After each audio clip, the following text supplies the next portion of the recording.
Et puis c'est demain que s'ouvre à Tunis le sommet mondial de l'information dont l'objectif est de réduire la fracture numérique entre les pays riches et les pays pauvres. 15 000 personnes dont de nombreux chefs d'État vont y participer. Pour l'heure, on parle surtout du choix du pays hôte. Fallait-il organiser un tel sommet dans un régime autoritaire? Raphaël Guillet.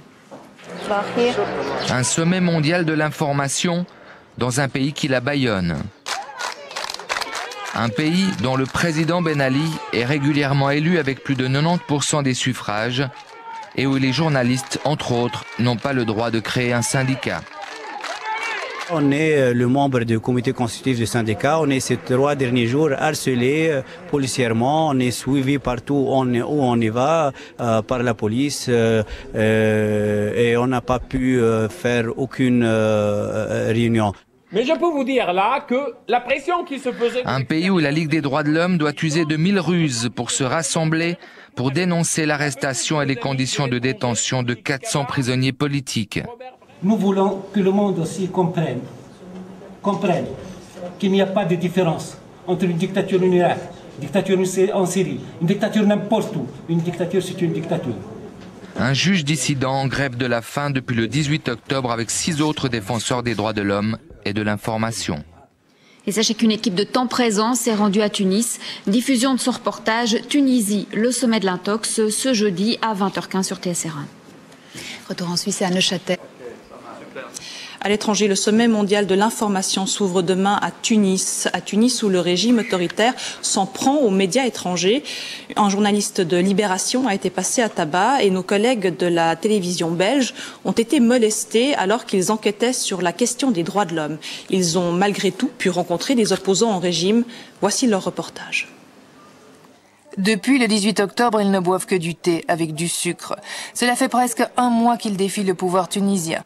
Une grève de la faim comme seul moyen de pression. Nedjib Chebi est avocat. Son parti, le Parti démocratique progressiste, est légal. Mais depuis 1991, il est en guerre ouverte avec le pouvoir. La détérioration de la situation politique a atteint un point un peu avant la grève qui était devenu intolérable pour tous les Tunisiens. Toute forme d'expression libre et pacifique était interdite.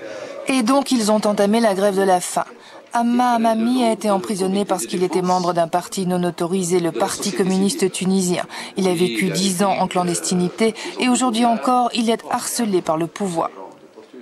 Le pire, c'est d'être arrêté en Tunisie. Le pire, c'est d'être arrêté parce qu'on est systématiquement torturé. Moi-même, j'étais arrêté du temps de Bourguiba à plusieurs reprises. J'étais arrêté aussi sous le régime de Ben Ali à plusieurs reprises.